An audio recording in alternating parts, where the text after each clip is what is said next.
Hala, ang siyang magkain. The sun is in the center of our solar system. Moving around it are the planets. Our sun is a medium-sized star. But if the star is big, it's gonna be a supernova. The cardiovascular system is a system which circulates blood around the body and transports nutrients and oxygen to the tissue. It also aids in the removal of waste products from the body.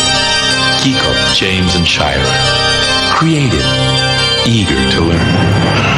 ProMill's combination of iron and fatty acids, the right nutrients at the right amounts, helps in that age of mental development. It is milk supplement for children 6 months onwards. ProMill.